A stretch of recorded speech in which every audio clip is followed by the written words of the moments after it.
نحمده ونصلي على رسوله الكريم اما بعد فاعوذ باللہ من الشیطان الرجیم بسم اللہ الرحمن الرحیم رب اشرح لی صدری ویسر لی امری واحلل عقدۃ من لسانی یفقهوا قولی ربی زدنی علما اللہم فقہنا فی الدین اللہم انی اسألک علما نافعا ورزقا طیبا وعملا متقبلا اللہم انفعنا بما علمتنا وعلمنا ما ينفعنا وزدنا علما آمین یا رب العالمین۔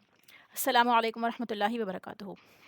کیونکہ ہماری سورہ نساء چل رہی ہے جس میں عورتوں کے حقوق کے بارے میں اور یتیموں کے بارے میں اسپیشلی تاکیدی طور پر بتایا گیا ہے، اور یہ ہم نے ابتدائی آیات میں ابتدائی رکوع میں بھی ان کے بارے میں پڑھا ہے۔ تو اللہ سبحانہ و تعالیٰ اس صورت کے اختتام میں بھی مزید ان کے بارے میں بتاتے ہیں، فتویٰ دیتے ہیں، ذکر کرتے ہیں۔ تو اس ٹاپک کی اہمیت کا اس سے اندازہ ہوتا ہے کہ پھر دوبارہ سے اس کے بارے میں بات کی جا رہی ہے اور بہتر طریقے سے بتایا جا رہا ہے، الگ الگ پہلوؤں کو سامنے رکھ کے۔ تو آیت نمبر 123 سے ہم سٹارٹ کرتے ہیں انشاءاللہ۔ سب سے پہلے اس کے روٹ ورڈز دیکھتے ہیں۔ لیس بامانیکم، نہیں ہے تمہاری آرزوؤں پر، کہ امانی ہماری لاسٹ کلاس میں بھی گزرا تھا۔ امنیتن کہتے ہیں جھوٹی خواہشات کو، غلط آرزوؤں کو، اور ایسی آرزویں، ایسی تمنائیں، ایسے فینٹیسی ورلڈ میں رہنا کہ جو سچ نہ ہوں، ٹھیک ہے۔ باطل خواہشات جو ہوتی ہیں ان کی طرف اشارہ ہوتا ہے اسپیشلی امنیہ، ٹھیک ہے۔ تو نہیں ہے تمہاری آرزوؤں پر ولا امانی، اور نہ ہی آرزوؤں پر اہل الکتاب، اہل کتاب کی، کہ جو وہ چاہتے ہیں یا جس طرح کا دین وہ اپنے لیے قبول کرنا چاہتے ہیں، ان کی تمناؤں کے مطابق دین آپ کے سامنے پیش نہیں کیا جائے گا کہ جیسا مرضی آپ عمل کریں۔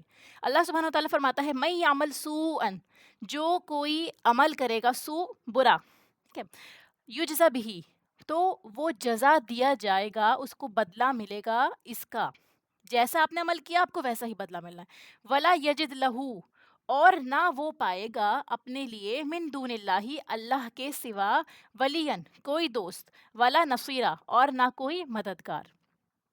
ومن یعمل من الصالحات، اور جو کوئی عمل کرے گا صالحات میں سے، صالحات کیا چیز ہوتی ہیں کہ نیکیاں، نیک کام کرنا، نیک عمل کرنا جو اللہ کی خوشنودی کے لیے، اللہ کی، صرف اللہ تعالیٰ کے لیے خالص ہوں، اور رسول اللہ صلی اللہ علیہ وسلم کی سنت کے مطابق۔ من ذکر او انثی، جو مرد میں سے ہو یا عورت میں سے ہو، یعنی مرد ہو یا عورت ہو، جو کوئی بھی نیک عمل کرے گا، وہو مؤمن، کنڈیشن یہ ہے کہ وہ مومن ہو، ٹھیک ہے، یعنی وہ مومن ہوگا تبھی اس کے عمل کو کنسیڈر کیا جائے گا۔ فَأُولَٰئِکَ يَدْخُلُونَ الْجَنَّةَ، تو یہی لوگ داخل ہوں گے جنت میں۔ وَلَا يُظْلَمُونَ نَقِيرًا، اور نہ وہ ظلم کیے جائیں گے کھجور کی گٹھلی میں سوراخ برابر، کہ نقیر، فتیل، یہ سب ہم پیچھے بھی پڑھ چکے ہیں، ڈسکس کر چکے ہیں۔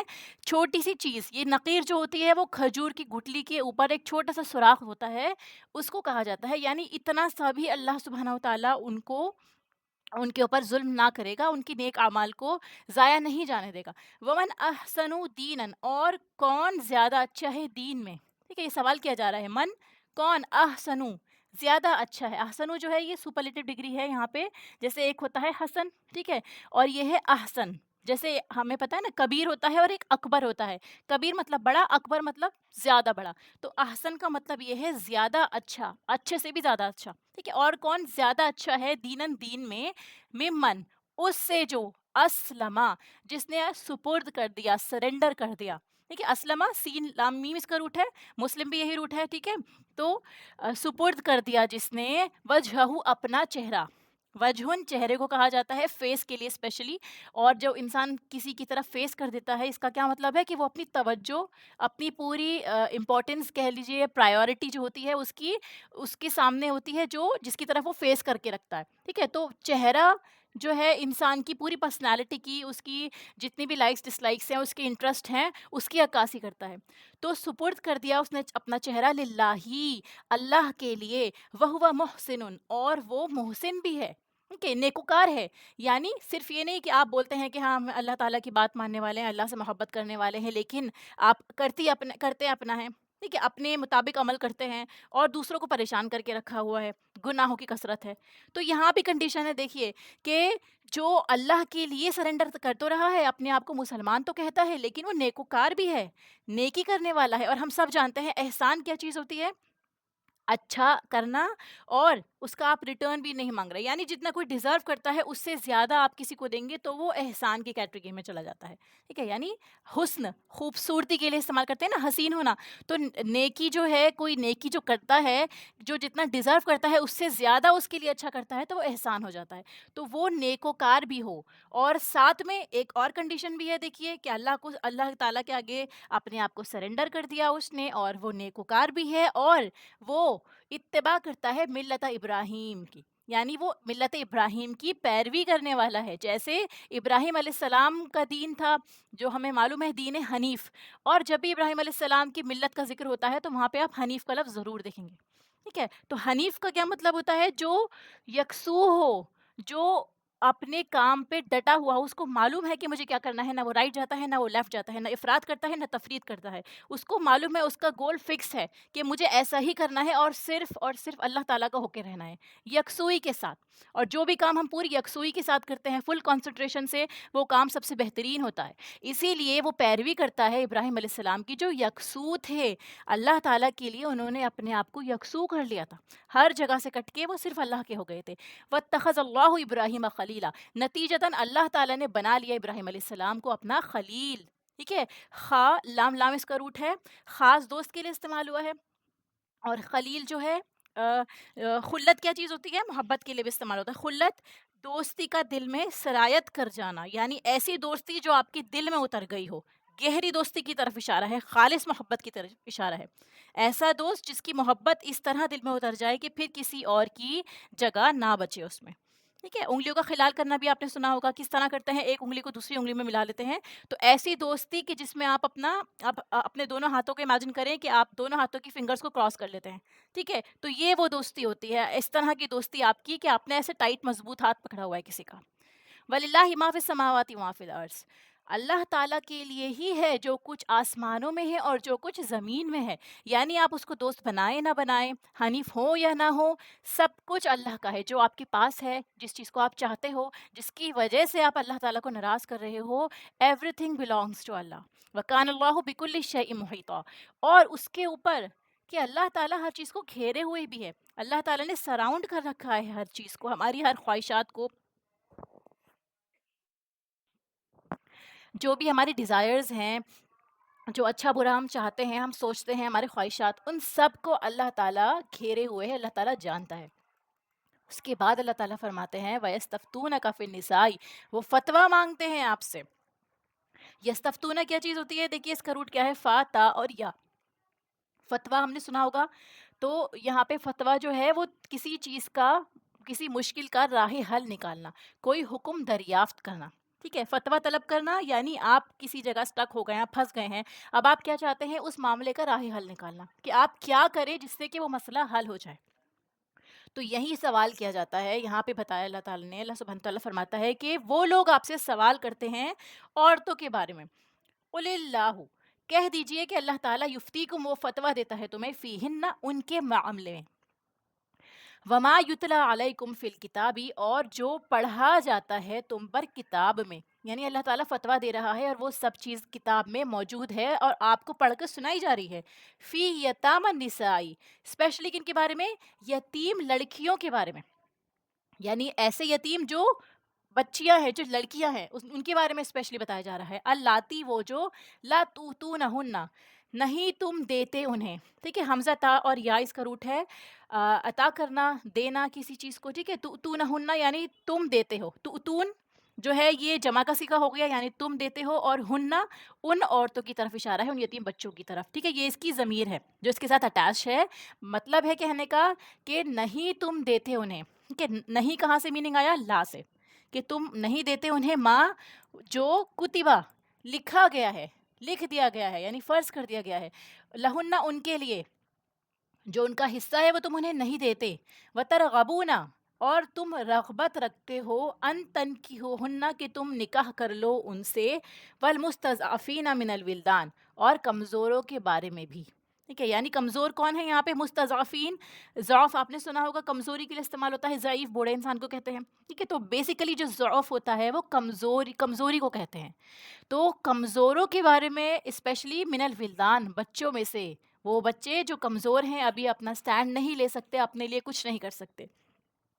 وَأَن تَقُومُوا لِلْيَتَامَى بِالْقِسْطِ، اللہ سبحانہ وتعالیٰ تم کو حکم دیتا ہے کہ تم قائم رہو یتیموں کے لیے انصاف پر. یعنی جن کا کوئی پوچھنے والا نہیں ہے، جن کے لیے کوئی لڑنے والا نہیں، آواز اٹھانے والا نہیں ہے، ان کو سب سے زیادہ دبایا جاتا ہے، ایکسپلائٹ کیا جاتا ہے. اللہ تعالیٰ ان آیات کے ذریعے فرما رہا ہے کہ اللہ تعالیٰ ہے، اللہ ان کا نگران ہے، نگہبان ہے، تو تم بھی ان کے ساتھ انصاف کے ساتھ قائم کرو. ایسا نہ سوچو کہ کوئی ان کو دیکھنے والا نہیں ہے تو جیسا مرضی آپ ان کے ساتھ میں ٹریٹمنٹ کریں. وما تفعلوا من خیر، جو بھی تم کرو گے نیکی میں سے، فإن اللہ کان بہ علیما، تو بے شک اللہ تعالیٰ ہے اسے خوب جاننے والا. جس طرح کا آپ کا عمل ہوگا اللہ تعالیٰ وہ دیکھ رہا ہے، آپ کے عمل کے اکارڈنگ ہی وہ آپ کو پکڑے گا یا پھر ریوارڈ دے گا. آیت نمبر 123، لیس بامانیکم، نہیں ہے تمہاری آرزوؤں پر، تمہاری جھوٹی خواہشات پر، ٹھیک ہے، ان پر آخرت کے فیصلے کا انحصار نہیں ہے. کس چیز کا انحصار نہیں ہے؟ آخرت کے فیصلے کا. ٹھیک ہے، اب دیکھیے قیامت کے دن جو ہوتا ہے، جو قیامت کا دن ہے، تو انسانوں کو ان کے اعمال کا بدلہ ملے گا، یہ ہم سب جانتے ہیں. اسی لیے قرآن کریم میں جو سب سے پہلا تعارف کرایا گیا ہے آخرت کا، وہ مالک یوم الدین ہے، بدلے کا دن ہے. ٹھیک ہے، مرنے کے بعد جی اٹھنا ہے، ٹھیک ہے، سو واٹ. کیا خیال آتا ہے سب سے پہلے؟ کہ اس دن جو ہم نے کیا ہوگا ہمیں اس کا بدلہ چکانا ہے اللہ تعالیٰ کے یہاں، ہمیں ہر چیز کا انجام مل جائے گا. وہ بدلے کا دن ہے، جزا اور سزا کا دن ہے. لہٰذا وہ دن جس میں ہمارے اعمال کا نتیجہ نکلنے والا ہے، ہمارا ڈکلیریشن، رزلٹ کا ڈکلیریشن ڈے ہے، تو وہ بدلہ کس چیز پر منحصر ہونا ہے. یعنی اگر آپ کا رزلٹ آنا ہے تو وہ کیا رزلٹ آپ کے اکارڈنگ ہوگا یا آپ کی کوششوں کے اکارڈنگ ہوتا ہے؟ جتنا آپ نے ایگزامس میں تیاری کی ہوگی رزلٹ اسی کے اکارڈنگ ہوگا، یا پھر آپ چاہتے ہیں کہ میں ٹاپ کروں، میرے 100 آئیں، تو اس بیسس پہ آپ کا رزلٹ بنایا جائے گا؟ بالکل ہی لاجیکل ہے. ٹھیک ہے، تو جو ہم چاہیں گے، ہم پسند کریں گے، جیسا ہم نے آخرت کے بارے میں سوچا ہوا ہے کہ مسلمان تو جنت میں ہی جائے گا، یا ہم جو ہیں بہت نیکوکار ہیں، بہت نیکیاں کرنے والے ہیں، ہم نے اتنے حج کر لیے، اتنے روزے اور زکوٰۃ ہیں ہمارے پاس میں، تو ہم تو جنت میں ہی جائیں گے. تو اس چیز کو رد کیا جا رہا ہے یہاں پہ. ٹھیک ہے، یہاں اپنے آپ سے ہمیں سوال کرنا ہے کہ ہم میں ہر ایک آخرت کے بارے میں اپنی کیا سوچ رکھتا ہے. جنت کی تمنا سب کو ہے، لیکن یہ فیصلہ صرف اس انسان کی چاہت پر مبنی نہیں ہے. جیسا آپ چاہیں گے ایسا آپ کے ساتھ معاملہ نہیں ہوگا. اور مسلمانوں کے ساتھ ساتھ، آپ کے اور میرے ساتھ ساتھ، اللہ تعالیٰ فرماتا ہے نہ ہی اہل کتاب کی آرزوؤں پر. ان کے خیال میں، جیسے ہم جانتے ہیں کہ یہودیوں کا ماننا تھا کہ جنت صرف یہودیوں کے لیے ہے، یا نصارہ کا ماننا تھا کہ اس میں صرف نصارہ ہی جا سکتے ہیں، اور مسلمان کیا سمجھتے ہیں کہ ہم ہی جائیں گے جنت میں، ٹھیک ہے، اور کوئی نہیں جائے گا چاہے ہم جو کچھ کر لیں. اللہ تعالیٰ فرماتا ہے کہ نہ تمہاری خوش فہمیوں پر نہ ان کی خوش فہمیوں پر، فیصلہ کس بنیاد پر ہوگا کہ جو برا کرے گا تو وہ برا ہی پائے گا. ٹھیک ہے، کیا پڑھا ہم نے اس آیت پہ کہ وَمَن يَعْمَلْ سُوءًا يُجْزَ بِهِ، کہ جو برا کرے گا وہ برا ہی اس کا بدلہ پائے گا، صرف خاص گروہ سے تعلق کی وجہ سے نجات نہ ہو سکے گی. بار بار یہ بات ریپیٹ ہو رہی ہے. ٹھیک ہے، تو یہاں سے ہمیں کیا سبق ملتا ہے کہ اللہ تعالیٰ کے یہاں سارے فیصلے حقیقت کی بنیاد پر ہوتے ہیں، گمان کی بنیاد پر نہیں، آپ کے اور میرے خیال کے مطابق نہیں، کسی پرٹیکولر گروہ کے مطابق نہیں. آخرت میں کامیابی کے لیے حقیقی کوشش نیڈڈ ہے کہ آپ نے واقعی کیا کیا. کام چاہیے، محنت چاہیے، عمل چاہیے. صرف باتیں یا اچھے خیالات آپ کو کامیابی تک نہیں لے جائیں گے. عموماً لوگوں کا کیا رویہ رہتا ہے کہ جو ہم چاہتے ہیں، ہمارا گمان ہے ویسا ہی سب کچھ ہو. ٹھیک ہے، دنیا میں بھی کس لیے لڑائیاں ہوتی ہیں؟ ہماری مرضی کے مطابق کام نہیں ہوا. ٹھیک ہے، مثلاً کچھ لوگوں کے یہاں کیا ماننا رہتا ہے کہ فلاں بزرگ ہے، ان کی سفارش پہ ہم جنت میں چلے جائیں گے، یا ہمارے بڑے جو ہیں وہ بہت نیک تھے، یا آپ کے بڑوں نے کوئی مدرسہ یا کوئی ایسی چیز اسٹیبلش کر رکھی ہے تو آپ کو لگتا ہے کہ آپ اس کی دیکھ ریکھ کر رہے ہیں، تو بس آپ نے اپنے آپ کو بخشوا ہی لیا اللہ تعالیٰ سے. فلاں پارٹی کا ہونا، کسی گروپ کا ہونا، اس گروپ میں آپ ریلیٹڈ ہیں تو پھر آپ کے لیے جنت پکی ہے. ٹھیک ہے، یا پھر چند وظیفے پڑھ لیے، کلمات پڑھ لیے، کچھ ذکر اذکار کر لیے، اور عملی زندگی میں ہم جو چاہے کرتے پھریں. ہمارے پاس اتنے وظیفے جمع ہو گئے، ہم نے استغفار کی تسبیحات پڑھ لی ہیں، ہم نے پہلے کلمے کی تسبیحات پڑھ کے رکھی ہوئی ہیں اپنے لیے، وہ ہمیں بخشوا لے گا. اللہ تعالیٰ فرماتا ہے کہ یہ ساری چیزیں نہیں، بلکہ تمہاری کوشش، تم نے عمل کیسے کیے. ٹھیک ہے، صرف ذکر اذکار سے کام نہیں چلنا. ایک مسلمان کے اوپر ذمہ داری ہے پوری کہ وہ علم بھی حاصل کرے اور عمل بھی کرے، کوشش بھی کرے اپنے ماحول میں. صرف وہ بیٹھ کے جانماز پہ تسبیحات پڑھ کے ذکر اذکار کر کے ہی اپنے آپ کو اللہ تعالیٰ کی رحمت کا مستحق نہیں بنا سکتا، اور اللہ بہتر جانتا ہے کہ اس انسان کے لیے کیا بہتر ہے. ٹھیک ہے، کیونکہ ہم ہر انسان کے ان کے معاملات کے بارے میں نہیں جانتے کہ کس کے کیا حالات ہیں، کون کتنی کوشش کر سکتا ہے. اسی لیے ترازو جو قائم ہوگا وہ ہر انسان کی کوشش اور اس کی استطاعت کے مطابق ہی قائم ہوگا. ٹھیک ہے، اللہ تعالیٰ فرماتا ہے وہ اپنے لیے اللہ کے سوا کوئی دوست یا کوئی مددگار نہیں پائیں گے. ٹھیک ہے، ولا یجد لہ من دون اللہ ولیم ولا نصیرا، کوئی بھی آپ کی ہیلپ کرنے والا نہیں ہے جو ہماری طرف سے ہمارا دفاع کر سکے، اللہ تعالیٰ کی ہماری سفارش کر سکے، ہمیں عذاب سے چھڑا لے. ایسا نہیں ہو پائے گا. صحیح مسلم میں بھی آتا ہے، یہ ترمذی کی حدیث ہے کہ جب یہ آیت نازل ہوئی تو صحابہ فرماتے ہیں کہ ہم سب رنج اور فکر میں پڑ گئے، اور آپ صلی اللہ علیہ وسلم سے عرض کی کہ اس آیت نے تو کچھ بھی نہیں چھوڑا، کہ ہماری تمنائیں، ہماری آرزو، ہم تو اللہ تعالیٰ سے اچھی امید رکھ رہے ہیں، لیکن اللہ تعالیٰ فرماتا ہے کہ تمہاری امید کے مطابق کچھ نہیں ہوگا، تو ذرا بھی برائی کریں گے تو اس کی بھی جزا ملے گی ہمیں. تو صحابہ اس آیت سے بے حد پریشان ہو گئے. اب دیکھیے یہاں پہ سیلف انالیسس کے بارے میں ایک پوائنٹ یہ بھی نکلتا ہے کہ کیا ہم نے یہ آیت پڑھی تو واقعی ہمارے اندر بھی ٹینشن کریٹ ہوئی، ہمیں بھی اسٹریس ہوا کہ ہمارے لیے بھی یہ سب اپلیکیبل ہے کہ ہم کیا عمل کر رہے ہیں؟ اگر ہوا تو الحمدللہ اس کے مطابق ہی کوشش کی جائے گی. آپ صلی اللہ علیہ وسلم نے فرمایا کہ فکر نہ کرو، اپنی طاقت کے مطابق عمل کرتے رہو. ٹھیک ہے، یہ عمل پر ابھارنے والی آیت ہے، نہ کہ مایوسی پیدا کرنے والی آیت کہ وہ بدلے کا دن ہے تو تمہیں زیادہ سے زیادہ کوشش کرنی چاہیے. اس پر آپ صلی اللہ علیہ وسلم نے ابھارا کہ تم اپنی طاقت کے مطابق عمل کرو، جتنا تمہیں لگتا ہے کہ مجھ سے ہو پائے گا اتنا کرو.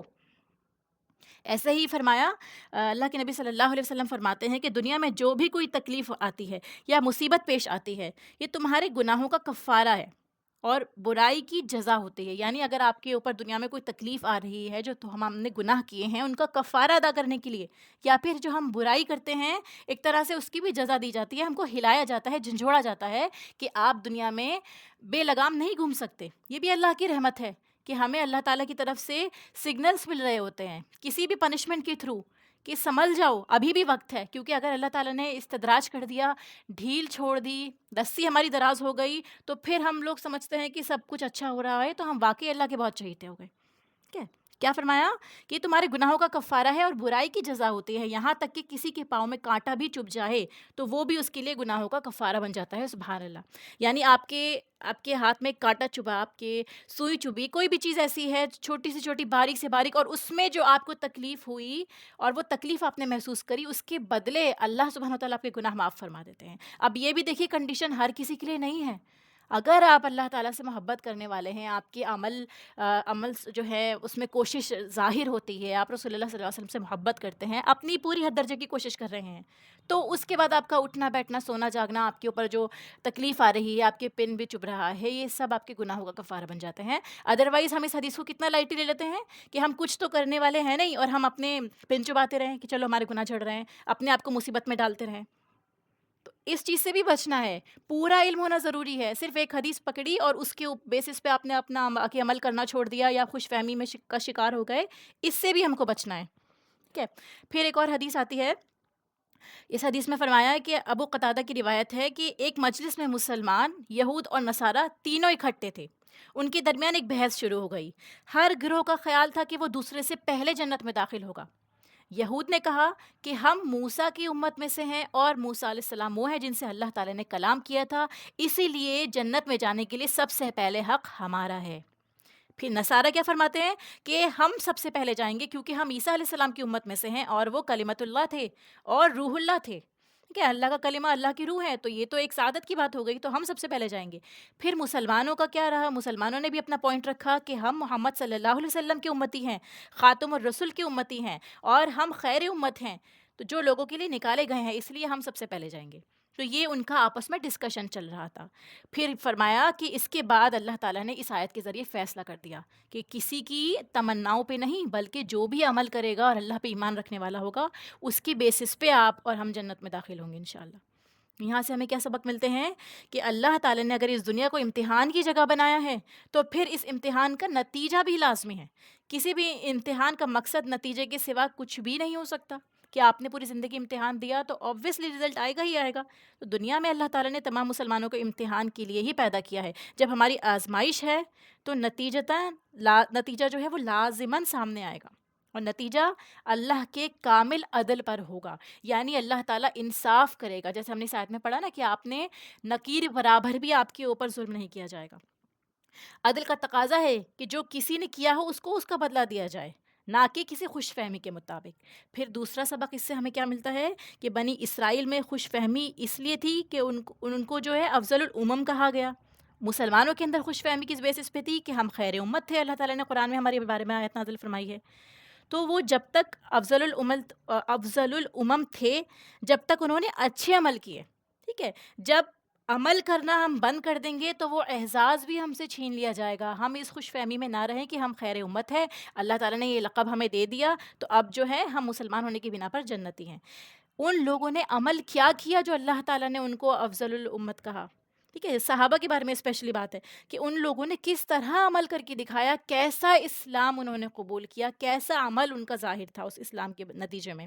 یعنی وہ کس طرح سے ایکشنز کیا کرتے تھے، ان کی ڈیلنگز کیا رہتی تھی، وہ سیکھنے کا کام ہے. ایسے ہی امت محمدیہ میں سے بھی وہی لوگ خیر الامم کہلائے جا سکتے ہیں کہ جو اس مقصد کو پورا کرے. خیر الامم کا کیا مقصد تھا؟ تامرون بالمعروف وتنہون عن المنکر. یہ شرط پوری ہوتی ہے تو ہی ہم خیر امت کہلائیں گے، ورنہ یہ سب کیا ہے، صرف ہماری امیدیں ہیں کہ ہم بہترین ہیں. تو یہ کتنی آئی اوپننگ ورسز ہیں. آپ یہ دیکھیے، اللہ تعالیٰ ہم کو عمل کی توفیق عطا فرمائے کہ جیسے ہر انسان میں یہ خوش فہمی ہے کہ وہ سب سے اچھا ہے، ہر مذہب میں یہ خوش فہمی ہوتی ہے، ہر گروہ میں یہ خوش فہمی ہوتی ہے کہ ہم سب سے اچھے ہیں. ٹھیک ہے، ایسے ہی کیا ہے، کچھ نسلوں کو یا کچھ اس طرح سے کچھ فیملیز ہوتی ہیں، ان کو یہ خوش فہمی رہتی ہے. جس طرح ہم نے رسول اللہ صلی اللہ علیہ وسلم کے زمانے میں دیکھا کہ ابو جہل اور ابو لہب تھے، کہ قریش کے لوگ تھے، آپ کے رشتہ دار تھے، کتنے لوگ تھے وہ اپنے آپ کو بڑا سمجھتے تھے، بہتر سمجھتے تھے. لیکن اللہ تعالیٰ جانتا ہے کہ کون بہتر ہے.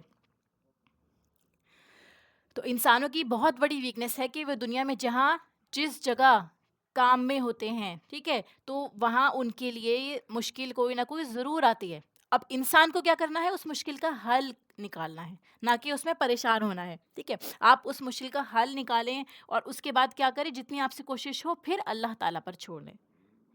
تو ایک اور لیسن یہاں پہ کیا ملا ہمیں کہ کسی موقع پر ہم یہ سوچیں کہ برائی نہ کر کے ہمیں کوئی پکڑنے والا نہیں ہے. یعنی آپ نے برائی نہیں کری، آپ اچھے کام کر رہے ہیں، ٹھیک ہے، یا پھر آپ نے کبھی کسی ٹائم برائی کر دی، چھوٹی موٹی سی ہو، یا آپ نے انجانے میں یا پھر چھپ کے لوگوں سے برائی کری ہے. انسان یہ سوچے کہ ہمیں کوئی پکڑنے والا نہیں ہے، تو آپ یہ سوچیں کہ ایک بڑا ہے آپ کے اوپر، ہمیں کسی کو جواب دینا ہے. ہم کچھ بھی کرتے ہیں وہ ہمیں دیکھ رہا ہے، وہ ہمیں احاطہ کیے ہوئے ہے. تو اللہ تعالیٰ سب کچھ جانتا ہے، اس لیے ہمیں اپنے آپ کو اللہ تعالیٰ کے حوالے کر دینا چاہیے اور ہمیں حقیقت پسند بننا چاہیے. ہم یہ نہ سوچیں کہ ہمارا محاسبہ نہیں ہوگا صرف اس لیے کہ ہم مسلمان ہیں. وَمَن يَعْمَلْ مِنَ الصَّالِحَاتِ، جو کوئی کرے گا نیکیوں میں سے، خواہ مرد ہو یا عورت. اب یہاں پہ یہ دیکھیے اللہ تعالیٰ نے کلیئر کر دیا کہ چاہے آپ میل ہوں چاہے آپ فیمیل ہوں. ٹھیک ہے، بعض اوقات سمجھا جاتا ہے نا کہ مرد جو بھی کرے اس کے لیے سب جائز ہوتا ہے، ان کو ایڈوانٹیج دیا گیا ہے، وہ جو چاہے کریں، اور عورتوں کے اوپر بہت پابندیاں لگائی گئی ہیں. تو دنیا میں ہم کسی کو اس بنیاد پر چھوڑ دیتے ہیں کہ وہ بڑا ہے، ٹھیک ہے، اس بنیاد پر کہ وہ مرد ہے، یا کبھی کسی بنیاد پر کہ وہ فلاں فرقے کا ہے تو اس وجہ سے ہم اسے کچھ نہیں کہتے، یا اس کے ساتھ میں الگ طرح سے ٹریٹمنٹ کرتے ہیں.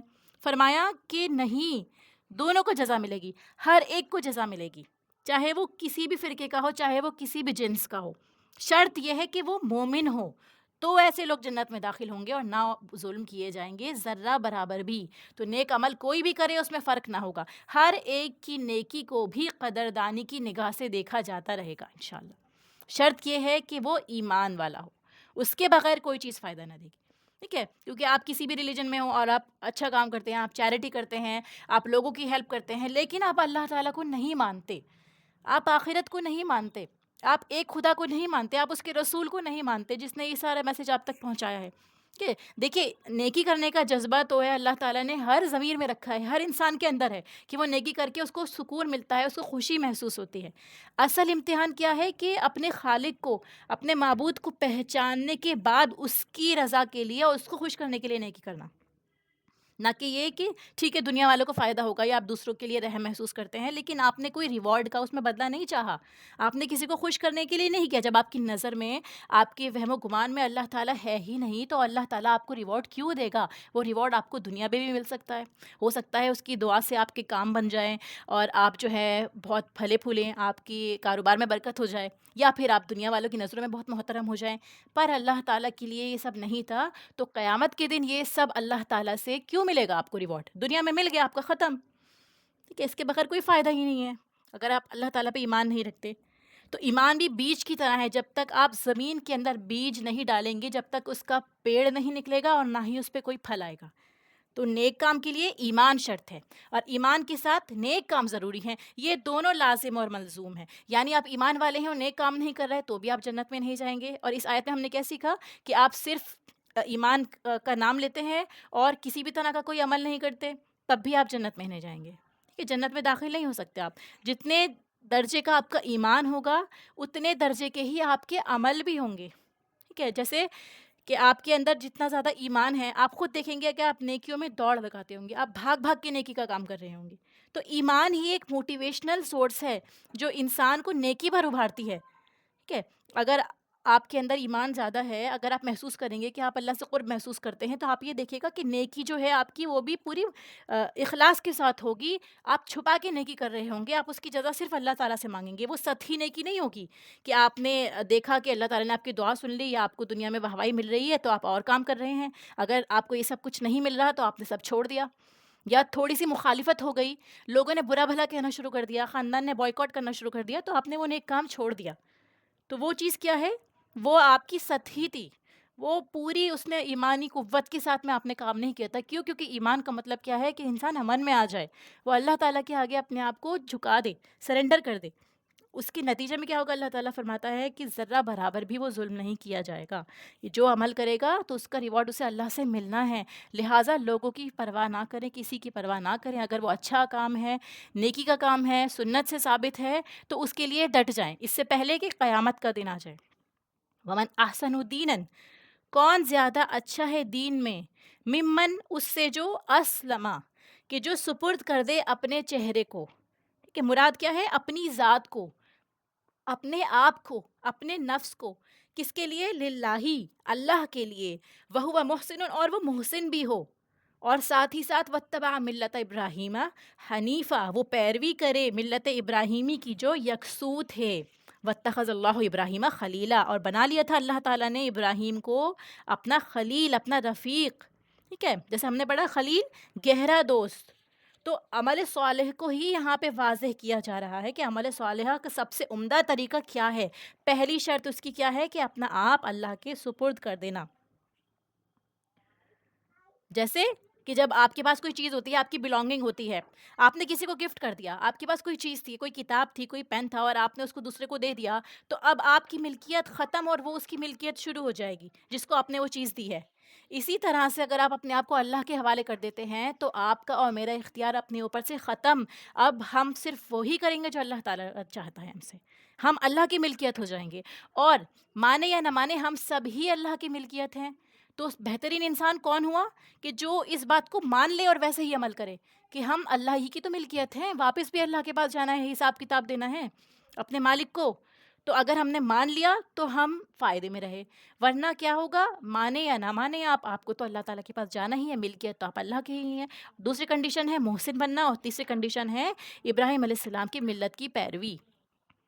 تو اپنے آپ کو سرنڈر کرنے کا کیا مطلب ہے؟ آپ کا چہرہ، آپ کی نگاہیں، آپ کا سننا بولنا، سب کچھ اللہ کی مرضی کے مطابق ہو، ایسے کہ جیسے اللہ تعالیٰ آپ کے سامنے ہے، یا اللہ تعالیٰ آپ کو دیکھ رہا ہے، ٹھیک ہے۔ اللہ تعالیٰ آپ کے اوپر پوری نظر رکھے ہوئے ہے، ہر چیز آپ کی ایسی ہو رہی ہے اور اللہ کی مرضی کے مطابق ہو رہی ہے، کیونکہ ہم چہرہ جس کی طرف کرتے ہیں، ہم پورا جس کی طرف توجہ کرتے ہیں، تو یہ ایک محبت کی علامت ہوتی ہے، ٹھیک ہے۔ تو ہر چیز اس اللہ کی مرضی کے لیے ہی ہو، یہ نہیں کہ جب کوئی حکم ہماری مرضی کے خلاف آئے تو ہم کیا کریں کہ ہمیں یہ بات سمجھ میں نہیں آ رہی، ٹھیک ہے، یہ ہم سے نہیں ہو پائے گا۔ یہ ایک مومن کی شایان شان نہیں ہوتا کہ مجھے یہ سمجھ میں نہیں آیا، میرے لیے مشکل ہے، باقی لوگوں کے لیے آسان ہے۔ نہیں، جو آپ کے سامنے آ گیا اس کا مطلب یہ ہے وہ آپ کے لیے آسان ہوگا، آپ کوشش کریں گے تو اللہ تعالیٰ آپ کے لیے آسان کر دے گا انشاءاللہ، پوری اخلاص کے ساتھ میں۔ تو سرنڈر کا مطلب ہے کہ سمجھ میں آئے یا نہ آئے، اگر آپ نے اللہ تعالیٰ کو مان لیا ہے ایک بار تو پھر اس کے ہر حکم کو مان لیں۔ پھر دوسرا کیا ہے؟ محسن ہونا، احسان کرنا۔ کسی بھی نیک عمل کے دیکھیے دو حصے ہوتے ہیں، ایک اندرونی اور ایک بیرونی، ٹھیک ہے؟ اندرونی کہ آپ کی نیت اچھی ہو، بیرونی کہ وہ سنت کے مطابق ہو۔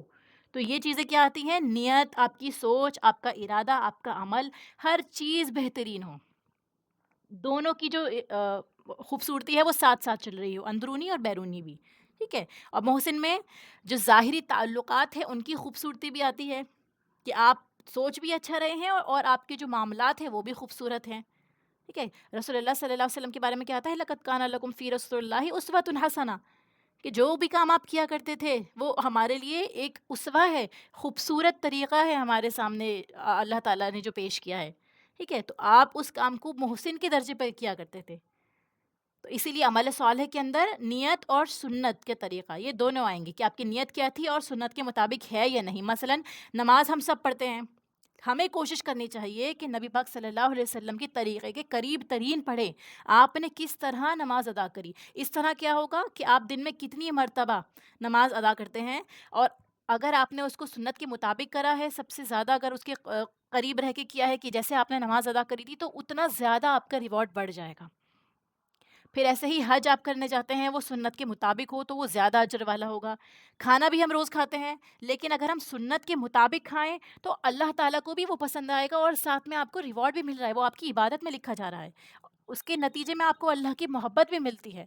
کیونکہ سنت کا کیا مطلب ہے؟ دیکھیے ہم کیا سمجھتے ہیں سنت، کہ رسول اللہ صلی اللہ علیہ وسلم نے کی، ٹھیک ہے چلے ہم نے کری یا نہ کری کوئی بات نہیں۔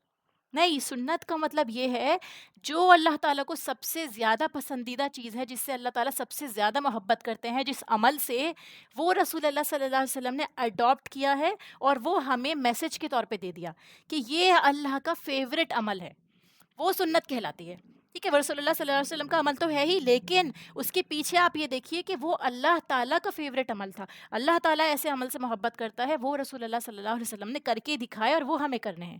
تو سنت کو اس نظر سے دیکھیں گے تو آپ اللہ تعالیٰ سے محبت نیچرلی محسوس کریں گے، اور آپ انشاءاللہ انکلائن ہوں گے اور اس کی طرف۔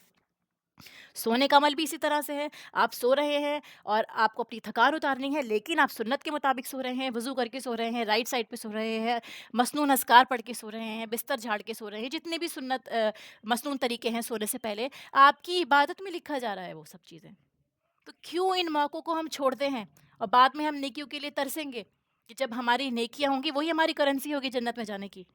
تو جہاں رہنمائی موجود ہو ہمیں وہاں ان طریقوں کو اپنانا ہے، اختیار کرنا ہے۔ اور تیسرا طریقہ بتایا کہ پیروی کرے ابراہیم علیہ السلام کی طریقے کی، جو یکسو تھے۔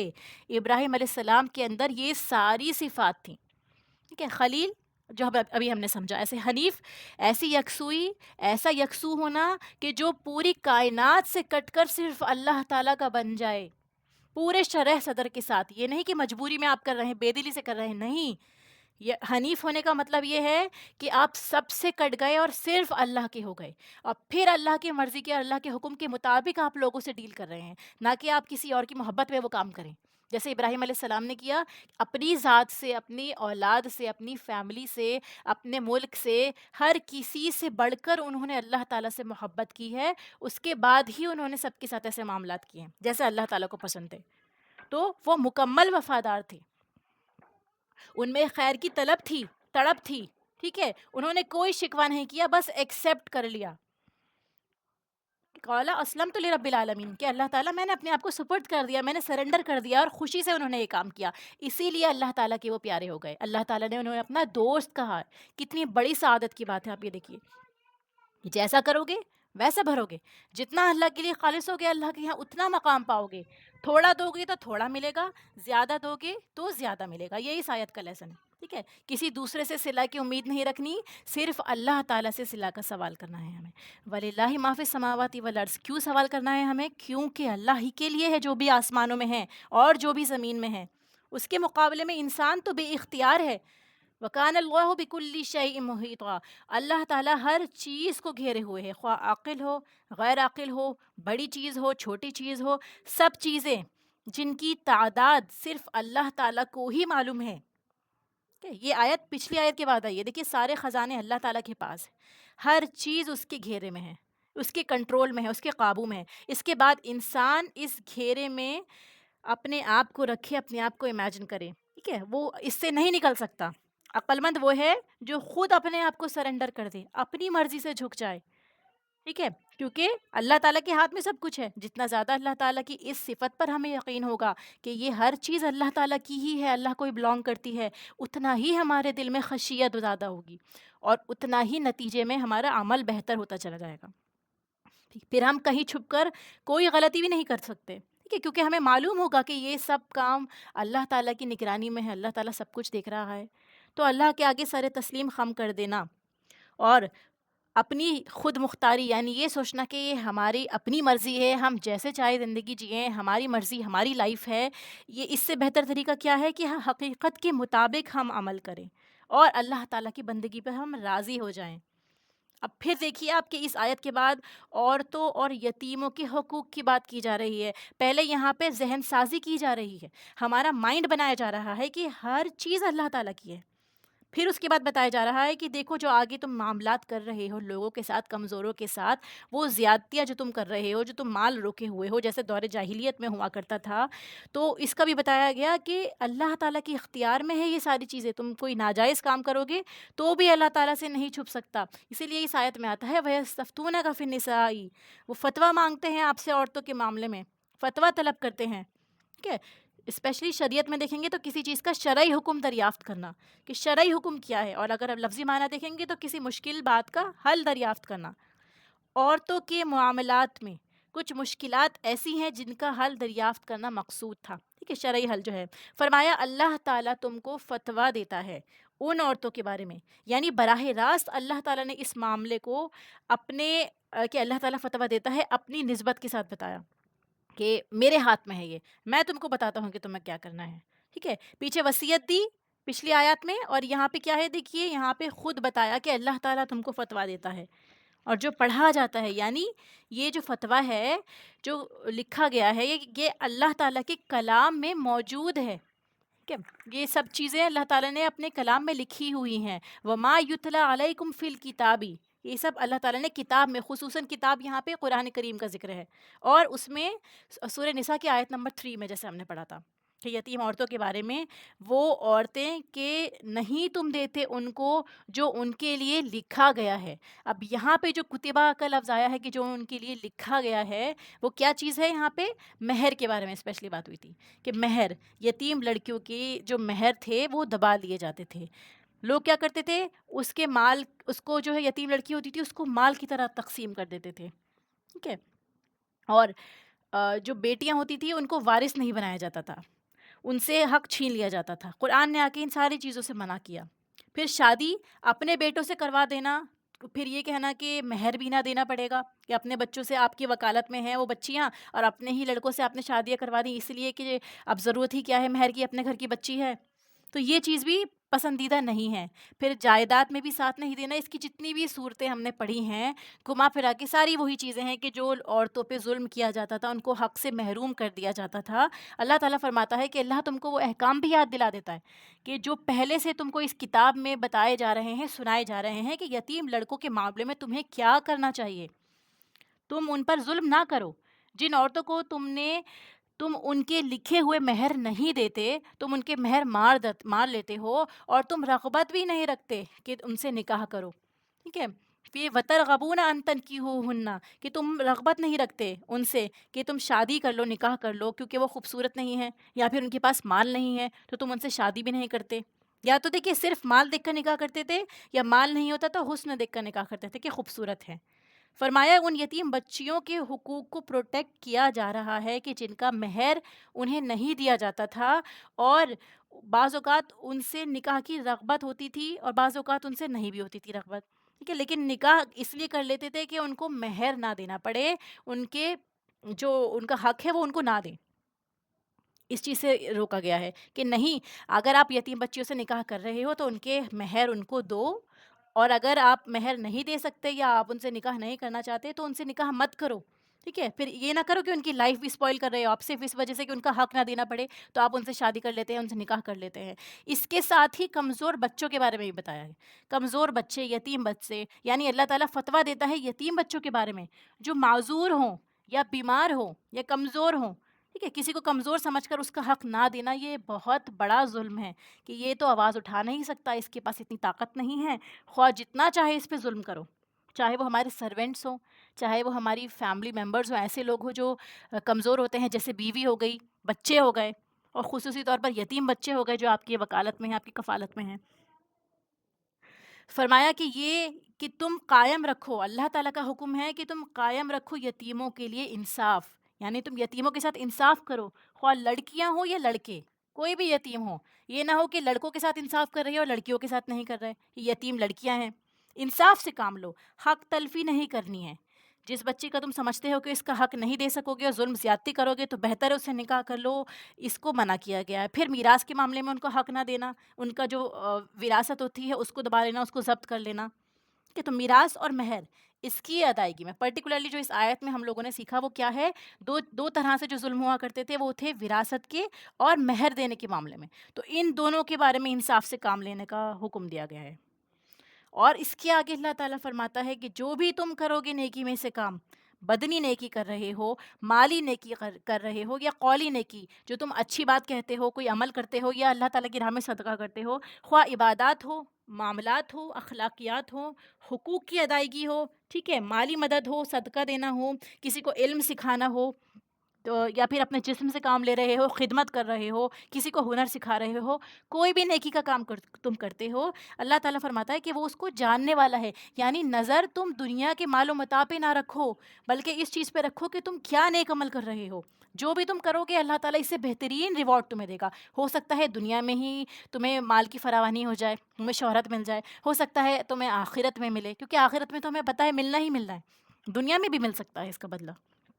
تو صحابہ جو تھے عورتوں کے معاملے میں اس لیے بہت محتاط ہو گئے تھے، اور یہ فرمایا کہ جس کو اپنی آخرت کی فکر ہو وہ نیکی کے طریقے بھی جانتا رہتا ہے۔